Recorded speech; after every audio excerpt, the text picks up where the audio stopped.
ಇವತ್ತಿನ ದಿನದಲ್ಲಿ ಒಂದು ಹಾಟ್ ಟಾಪಿಕ್ ನಡೀತಾ ಇದೆ. ಅದರ ಹೆಸರು ಕುಂಡಲಿನಿ. ಈ ಕುಂಡಲಿನಿ ಶಕ್ತಿಯ ಬಗ್ಗೆ ತುಂಬ ಭ್ರಮೆ ಕಲ್ಪನೆಗಳು ಇವೆ. ಹಿಂದಿನ ಗುರುಕುಲ ಪರಂಪರೆಯಲ್ಲಿ ಈ ಕುಂಡಲಿನಿ ಜಾಗೃತಿ ಸಾಮಾನ್ಯ ಕ್ರಮ ಆಗಿತ್ತು. ಕುಂಡಲಿನಿ ಜಾಗೃತಿ ಆಗೋದು ಅಥವಾ ಅದು ತನ್ನ ಆಯಾಮಕ್ಕೆ ತಲುಪುವುದು ತುಂಬ ಸಾಮಾನ್ಯ ವಿಷಯ. ಆದರೆ ಇಂದಿನ ದಿನಗಳಲ್ಲಿ ಅದನ್ನು ತುಂಬ ಏರಿಸಿ ಅದಕ್ಕೆ ಮಸಾಲೆಗಳನ್ನು ಹಚ್ಚಿ ಮಾರುವ ಪ್ರಯತ್ನವನ್ನು ಮಾಡ್ತಾ ಇದ್ದಾರೆ. ಮಾರುವ ವಸ್ತು ಅಂದ್ಕೊಂಡ್ಬಿಟ್ಟಿದ್ದಾರೆ. ಹಾಗಾಗಿ ಕುಂಡಲಿನಿ ಶಕ್ತಿಯ ಬಗ್ಗೆ ಸರಿಯಾದ ಜ್ಞಾನ, ಸರಿಯಾದ ವಿಜ್ಞಾನ ಜನರಿಗೆ ತಲುಪ್ತಾ ಇಲ್ಲ. ಹಾಗೆ ನೋಡ್ಲಿಕ್ಕೆ ಹೋದರೆ ಕುಂಡಲಿನಿ ಶಕ್ತಿ ಜಾಗೃತ ಆಗೇ ಇಲ್ಲ ಅನ್ನೋ ಹಾಗಿದ್ರೆ ನಾವು ಬದುಕ್ತಾ ಇರಲಿಲ್ಲ. ನಾವು ಬದುಕಿದ್ದೀವಿ ಅಂದರೆ ಅದಕ್ಕೆ ಕಾರಣನೇ ಕುಂಡಲಿನಿ. ಈ ಕುಂಡಲಿನಿ ಸೂಕ್ಷ್ಮ ಶರೀರನೇ ಹೊರತು ಮತ್ತೇನಲ್ಲ. ಆದರೆ ನಾವು ಒಂದು ಫ್ಯಾಂಟಸಿ ವರ್ಲ್ಡ್ನ ಹಿಡ್ಕೊಂಡ್ಬಿಟ್ಟಿದ್ದೀವಿ. ಆ ಫ್ಯಾಂಟಸಿ ವರ್ಲ್ಡ್ ಯಾವುದು? ಚಕ್ರ, ಹೀಲಿಂಗ್, ಕುಂಡಲಿನಿ ಆ್ಯಕ್ಟಿವೇಶನ್, ಬಗೆ ಬಗೆಯ ಹೆಸರುಗಳು. ಕುಂಡಲಿನಿ ಶಕ್ತಿ ಜಾಗೃತಿ ಅದು ಒಂದು ಸಾಮಾನ್ಯ ಪ್ರಕ್ರಿಯೆ.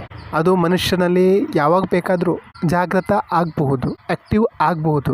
ಅದಕ್ಕೆ ನೀವು ಧ್ಯಾನ ಮಾಡಬೇಕು, ಬೀಜಮಂತ್ರ ಪಠಿಸಬೇಕು, ಸಾಧನೆ ಮಾಡಬೇಕು ಅಂತೇನಿಲ್ಲ. ಕುಂಡಲಿನಿ ಪ್ರಾಸೆಸ್ ಯಾವ ರೀತಿ ಆ್ಯಕ್ಟಿವೇಶನ್ ಆಗುತ್ತೆ ಅಂದರೆ ನೀವು ಅದಕ್ಕೆ ಕಣ್ಣು ಮುಚ್ಕೊಂಡು ಧ್ಯಾನಕ್ಕೆ ಕೂರಬೇಕು ಅಂತೇನಿಲ್ಲ. ನೀವು ಯಾವುದಾದ್ರೂ ಕೆಲಸದಲ್ಲಿ ಮಗ್ನ ಆಗಿದ್ದಾಗ, ಮುಳುಗೋಗಿದ್ದಾಗ ಆವಾಗಲೂ ಸಹ ಅದು ಆಗಬಹುದು, ಘಟಿಸಬಹುದು. ಕುಂಡಲಿನಿ ಆ್ಯಕ್ಟಿವ್ ಆಗಬೇಕು ಅಂದರೆ ಅದಕ್ಕೆ ಪರ್ಟಿಕ್ಯುಲರ್ ವೇ ಅಂತ ಏನಿಲ್ಲ. ಇದೇ ರೀತಿ ಮಾಡಿದ್ರೆ ಕುಂಡಲಿನಿ ಜಾಗೃತ ಆಗುತ್ತೆ ಅಂತೇನಿಲ್ಲ. ನೀವು ಸುಮ್ಮನಿದ್ದಾಗಲೂ ಸಹ ಅದು ಜಾಗೃತ ಆಗಬಹುದು. ಚಕ್ರದ ಬೀಜಮಂತ್ರ ಪಠಣೆಯಿಂದ ಮಾತ್ರ ಕುಂಡಲಿನಿ ಆ್ಯಕ್ಟಿವೇಶನ್ ಆಗುತ್ತೆ ಅನ್ನೋದು ಭ್ರಮೆ, ಮಿಥ್ಯ.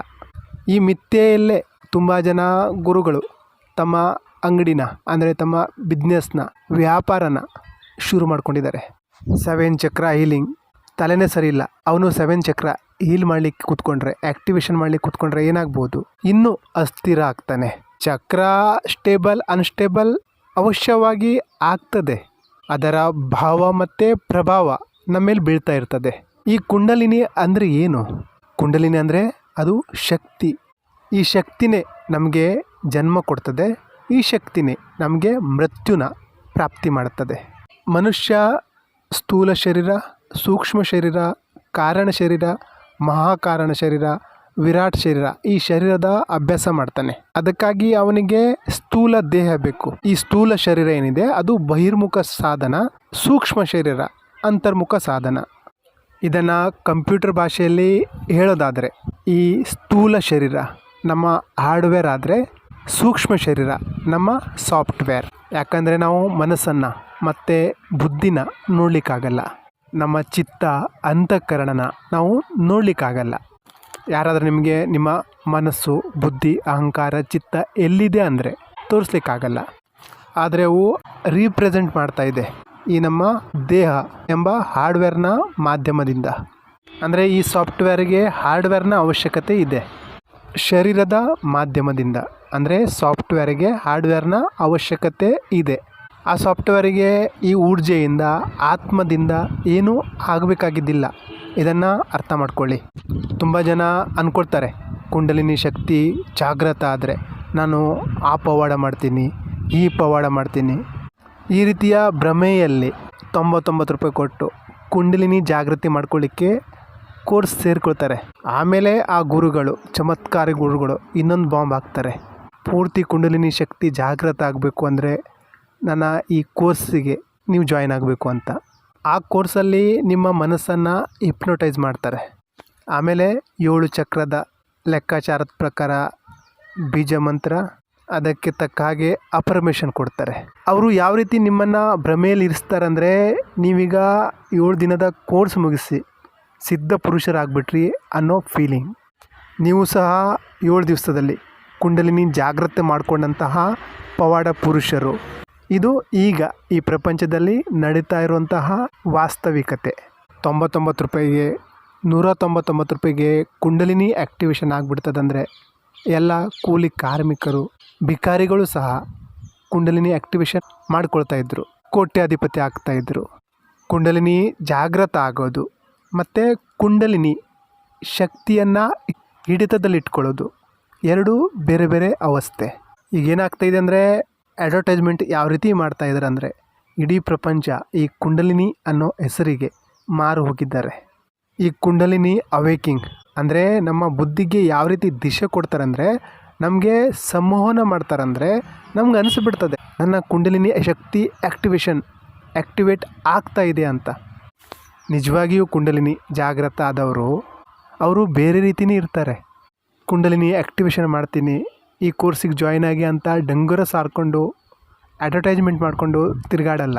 ಕುಂಡಲಿನಿ ಶಕ್ತಿ ಜಾಗೃತ ಆಗಿದ್ದರೆ ಅವನು ಈ ಲೋಕದವನು ಆಗಿರಲ್ಲ. ಯಾಕಂದರೆ ಅವನಿಗೆ ಗೊತ್ತಿರ್ತದೆ ಕುಂಡಲಿನಿ ಅನ್ಐಡೆಂಟಿಫೈಡ್ ಆಬ್ಜೆಕ್ಟ್. ಇದನ್ನು ಯಾರೂ ಅರ್ಥ ಮಾಡ್ಕೊಂಡಿಲ್ಲ, ಯಾರಿಗಿದನ್ನು ಅರ್ಥ ಮಾಡಿಸ್ಲಿಕ್ಕೂ ಆಗಲ್ಲ ಅನ್ನೋದು ಗೊತ್ತಿರ್ತದೆ. ಇನ್ನು ಎರಡನೇದು ಕುಂಡಲಿನಿ ಅನ್ನೋದು ಜೀವಾತ್ಮ. ಏನಾಗಿದೆ ಅಂದರೆ ನಾವು ಶಾಸ್ತ್ರ ಓದಿಲ್ಲ, ಯೋಗಗಳನ್ನು ಓದಿಲ್ಲ, ನಾವು ಸಂಮೋಹನದ ಕ್ರಿಯೆಯಲ್ಲಿ ಸಿಕ್ಕಾಕೊಂಡಿದ್ದೀವಿ. ಅದಕ್ಕೆ ಹೆಸರು ಕೊಟ್ಕೊಂಡಿದ್ದೀವಿ ಕುಂಡಲಿನಿ. ನನ್ನ ಮೂಲಾಧಾರ ಚಕ್ರ ಬ್ಲಾಕ್ ಆಗಿದೆ, ಅನಾಹತದಿಂದ ವೈಬ್ರೇಟ್ ಮಾಡ್ತಾ ಇಲ್ಲ, ನನ್ನ ಕಾನ್ಷಿಯಸ್ ಲೆವೆಲ್ ಹೈ ಇಲ್ಲ, ಅದಕ್ಕೆ ನನ್ನ ಸಹಸ್ರಾರ ಚಕ್ರ ಆ್ಯಕ್ಟಿವೇಶನ್ ಆಗಿಲ್ಲ. ಈ ರೀತಿ ಸೆಲ್ಫ್ ಹಿಪ್ನೋಟಿಸಮ್ ಮಾಡಿಕೊಂಡು ಕುಂಡಲಿನಿ ಶಕ್ತಿನ ಆ್ಯಕ್ಟಿವೇಶನ್ ಮಾಡ್ತಾ ಇದ್ದೀವಿ ಅನ್ನೋ ಭ್ರಮೆಯಲ್ಲಿ ಸಿಕ್ಕಾಕೊಂಡಿದ್ದೀವಿ. ಯಾಕಂದರೆ ಚಕ್ರಗಳು ಆಲ್ರೆಡಿ ಆ್ಯಕ್ಟಿವ್ ಆಗಿವೆ, ಇಲ್ಲ ಅಂದಿದ್ರೆ ನಾವು ಸತ್ತೋಗಿರ್ತಿದ್ವಿ. ಈ ಚಕ್ರಗಳು ಬಂದಾಗಿಲ್ಲ, ನಿರಂತರವಾಗಿ ನಡೀತಾ ಇದ್ದಾವೆ. ಈ ಚಕ್ರಗಳು ನಿರಂತರವಾಗಿ ನಡೀತಾ ಇದೆ, ಹಾಗಾಗಿ ನಾವು ಪದೇ ಪದೇ ಜನ್ಮ ಪಡಿತಾ ಇದ್ದೀವಿ. ಈ ಚಕ್ರ ಪ್ರಣಾಳಿಯಿಂದ ಹೊರಬರಬೇಕು. ಇದು ಜೀವಾತ್ಮ. ಕುಂಡಲಿನಿ ಅಂದರೆ ಏನು? ಕುಂಡಲಿನಿ ಶಕ್ತಿನ ಜಾಗೃತ ಮಾಡೋದಂದರೆ ಏನು? ಒಂದು ಸರ್ಪನ ಪೋಷಿಸೋದು. ಸರ್ಪ ಏನು ಮಾಡುತ್ತೆ? ವಿಷ ಹರಡುತ್ತದೆ. ಕುಂಡಲಿನಿ ಅನ್ನೋದು ಮಹಾಶಕ್ತಿ. ಅದನ್ನು ಸಾಮಾನ್ಯ ಬುದ್ಧಿ ಇರುವಂತಹ ಮನುಷ್ಯ ಜಾಗೃತ ಮಾಡಲಿಕ್ಕೆ ಆಗಲ್ಲ. ಯಾರ ಹತ್ರ ರ್ಯಾಮ್ ಮತ್ತು ಆಕ್ಸೆಸ್ ಮೆಮರಿ ಇಲ್ವೋ ಕಂಪ್ಯೂಟರಲ್ಲಿ ಅಥವಾ ಮೊಬೈಲಲ್ಲಿ, ರ್ಯಾಮ್ನ ಉಪಯೋಗ ಏನು? ಅದು ನಮ್ಮ ಸಾಫ್ಟ್ವೇರ್ನ ಒಳ್ಳೆ ರೀತಿಯಲ್ಲಿ ರನ್ ಮಾಡಲಿಕ್ಕೆ ಉಪಯೋಗ ಆಗ್ತದೆ. ಇಲ್ಲಿ ರ್ಯಾಂಡಮ್ ಆಕ್ಸೆಸ್ ಮೆಮರಿ ಅಂದರೆ ನಮ್ಮ ಬುದ್ಧಿ, ಅದು ಒಳ್ಳೆ ರೀತಿಯಲ್ಲಿ ನಡೀತದೆ. ಮೆಮರಿ ಮನಸ್ಸಿನ ಹತ್ರ ಇದೆ, ಅದು ಬುದ್ಧಿಯಿಂದ ನಡೀತದೆ. ಬುದ್ಧಿ ಒಳ್ಳೆಯದ್ಯಾವುದು ಕೆಟ್ಟದ್ಯಾವುದು ಅದನ್ನು ನೋಡ್ತದೆ, ಆದರೆ ಆ ಬುದ್ಧಿ ಮನಸ್ಸಿನ ಸೂಚನೆಯಂತೆ ನಡೀತದೆ. ಹಾಗಾಗಿ ಎಲ್ಲ ಶಾಸ್ತ್ರದಲ್ಲಿ ಅಥವಾ ಮಂತ್ರದಲ್ಲಿ ಸತ್ಯಂ ಪರಂ ಧೀಮಹಿ ಧಿಯೋ ಯೋ ನಃ ಪ್ರಚೋದಯಾತ್, ಈ ಧೀನ ಓಪನ್ ಮಾಡೋ ಕೆಲಸನ ಗುರು ಮಾಡ್ತಾರೆ. ಸರಿಯಾದ ಗುರು ನಮ್ಮ ಕುಂಡಲಿನಿನ ಬೈಪಾಸ್ ಮಾಡ್ತಾರೆ, ಅದರಲ್ಲಿರುವಂತಹ ವಿಷನ ಹೊರತೆಗಿತಾರೆ. ಗುರು ಆ ಕುಂಡಲಿನಿ ಶಕ್ತಿನ ಎತ್ತು ಬಿಸಾಕ್ತಾರೆ, ಅದನ್ನು ಸೀದಾ ಮಾಡ್ತಾರೆ, ಅದರೊಳಗಿನ ವಿಷನ ಹೊರತೆಗಿತಾರೆ. ಶ್ರೀಕೃಷ್ಣ ಪರಮಾತ್ಮ ಕಾಳಿಯ ಎಂಬ ಸರ್ಪದ ದಮನ ಮಾಡ್ತಾರೆ, ಗೋಕುಲನ ರಕ್ಷಿಸ್ತಾರೆ. ನಮಗೆ ಎಷ್ಟೋ ವರ್ಷದಿಂದ ನಮ್ಮ ತಲೆಯಲ್ಲಿ ಓಡ್ತಾ ಇದೆ, ನಾವು ಆ ಪುರಾಣದ ಫ್ಯಾಂಟಸಿ ವರ್ಲ್ಡ್ನಲ್ಲೇ ಬದುಕುವ ಜನ. ನಮಗೆ ಅದನ್ನು ಡಿಕೋಡ್ ಮಾಡಲಿಕ್ಕೆ ಇನ್ನೂ ಬಂದಿಲ್ಲ. ಕೃಷ್ಣ ಆ ಕಾಳಿಂಗ ಸರ್ಪದ ಮೇಲೆ ನರ್ತನ ಮಾಡ್ತಾರಲ್ಲ, ಹೇಗೆ? ಏನಿದರ ಅರ್ಥ? ಗೋಕುಲದ ಅರ್ಥ ಗೋ ಅಂದರೆ ಇಂದ್ರಿಯ, ಕುಲ ಅಂದರೆ ಸಮೂಹ, ಇಂದ್ರಿಯದ ಸಮೂಹ. ನಮ್ಮ ಒಳಗಡೆನೆ ಗೋಕುಲ ಇದೆ, ಮನಸ್ಸು ಆ ಮಥುರ. ಇಲ್ಲಿ ಶ್ರೀಕೃಷ್ಣ ಸಾಕ್ಷಿ ಪರಮಾತ್ಮ ಜಾಗೃತ ಆಗ್ತಾರೆ. ಅವರು ಮನಸ್ಸನ್ನು ಸಾಕ್ಷಿಯಾಗಿ ನೋಡ್ತಾರೆ, ಆ ಮನಸ್ಸಿನ ವಿಷನ ಹೊರತೆಗಿತಾರೆ. ಅಂದರೆ ಆ ಕಾಳಿಂಗ ಸರ್ಪದ ಮೇಲೆ ನರ್ತನ ಮಾಡ್ತಾರೆ. ಈ ರೀತಿ ಅದನ್ನು ನಾವು ಸರಿಯಾಗಿ ಅರ್ಥ ಮಾಡ್ಕೊಂಡಿಲ್ಲ. ನಮಗೆ ಬರೀ ಕತೆಗಳು ಗೊತ್ತು, ಆದರೆ ಆ ಕತೆಯ ಹಿಂದಿರುವ ಮರ್ಮ ನಮ್ಗೆ ಗೊತ್ತಿಲ್ಲ. ನಾವು ಯಾವತ್ತೂ ಅದನ್ನು ಡಿಕೋಡ್ ಮಾಡಿಲ್ಲ. ನಾವು ಯಾವ ರೀತಿ ಅಂದರೆ ಬುದ್ಧಿಹೀನ ತನುಜಾನಕ್ಕೆ ಸುಮಿರೋ ಪವನ್ ಕುಮಾರ್, ಬುದ್ಧಿಹೀನತೆ ನಮ್ಮ ಒಳಗಡೆ ಹುಟ್ಕೊಂಡ್ಬಿಟ್ಟಿದೆ. ಹಾಗಾಗಿ ಪವನ ಪುತ್ರನ ನಾವು ಕರಿಬೇಕಾಗ್ತದೆ. ಶ್ರೀಕೃಷ್ಣ ಕಾಳಿಂಗ ಸರ್ಪ, ಕಾಳಿಯನೆಂಬ ಸರ್ಪದ ಮೇಲೆ ನರ್ತನೆ ಮಾಡ್ತಾರೆ. ವಿಷ್ಣು ಆ ನಾಗನ ಮೇಲೆ ನಿದ್ರೆ ಮಾಡ್ತಾರೆ. ಶಿವ ಆ ನಾಗನನ್ನು ತನ್ನ ಕುತ್ತಿಗೆಯಲ್ಲಿ ಧರಿಸ್ಕೊಂಡಿದ್ದಾರೆ. ಗಣಪತಿ ನಾಗನನ್ನು ತನ್ನ ಹೊಟ್ಟೆಗೆ ಸುತ್ತಕೊಂಡಿದ್ದಾರೆ. ದೇವಿ ಸಹ ನಾಗದ ಅಲಂಕಾರ ಮಾಡ್ಕೋತಾರೆ. ಅಂದರೆ ಈ ನಾಗದ ಪ್ರತೀಕ ಏನು? ಈ ಸರ್ಪದ ಪ್ರತೀಕ ಏನು? ಇದು ಆ ತತ್ವದ ಅಂದರೆ ಕುಂಡಲಿನಿ ಶಕ್ತಿ ಜಾಗೃತಿ ಆಗಿದೆ ಅನ್ನೋದರ ಪ್ರತೀಕ. ಯಾರು ತನ್ನ ಕುಂಡಲಿನಿ ಶಕ್ತಿಯ ಒಳಗಡೆ ಸ್ಥಿರವಾಗಿ ಜಾಗೃತರಾಗಿ ಯೋಗ ನಿದ್ರೆಯಲ್ಲಿರ್ತಾರೋ ಅವರೇ ವಿಶೇಷಾಣು ವಿಷ್ಣು.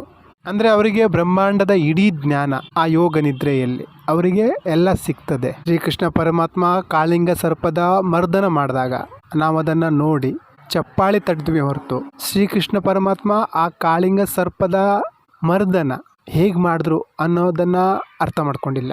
ಮನುಷ್ಯ ತನ್ನ ಲಿಮಿಟೇಷನ್ನ ಬ್ರೇಕ್ ಮಾಡಲಿಕ್ಕೆ ಹುಟ್ಟಿದ್ದಾನೆ.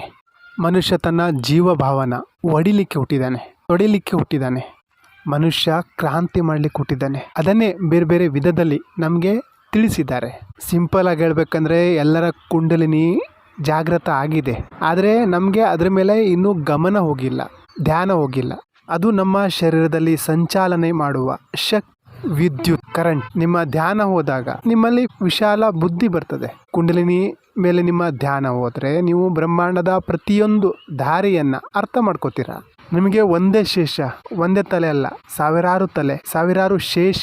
ಅಂದ್ರೆ ನಿಮ್ಮ ಬುದ್ಧಿ ವಿಶಾಲ ಆಗ್ತದೆ, ನಿಮ್ಮಲ್ಲಿ ವಿವೇಕ ಮೂಡ್ತದೆ, ಅರಿವು ಮೂಡ್ತದೆ. ಕುಂಡಲಿನಿ ಶಕ್ತಿ ಜಾಗೃತಿ ಆದ್ರೆ ಹಸಿವೆ ಇರಲ್ಲ, ಬಾಯಾರಿಕೆ ಇರಲ್ಲ, ಆದರೆ ಶಕ್ತಿ ಊರ್ಜೆ ಪೂರ್ತಿ ಇರ್ತದೆ. ಬ್ರಹ್ಮಾಂಡದ ಪ್ರತಿಯೊಂದು ಕಲೆಯನ್ನು ಸಿದ್ಧಿಸಿಕೊಳ್ಳುವ ನೈಪುಣ್ಯತೆ ಬರ್ತದೆ. ಆವಾಗ ನಿಮಗೆ ಯಾವುದು ಬೋರಿಂಗ್ ಅನ್ಸಲ್ಲ, ಯಾಕಂದ್ರೆ ನಿಮ್ಮ ಕುಂಡಲಿನಿ ಒಳಗಡೆ ಅಷ್ಟೊಂದು ಶಕ್ತಿ ಇರ್ತದೆ.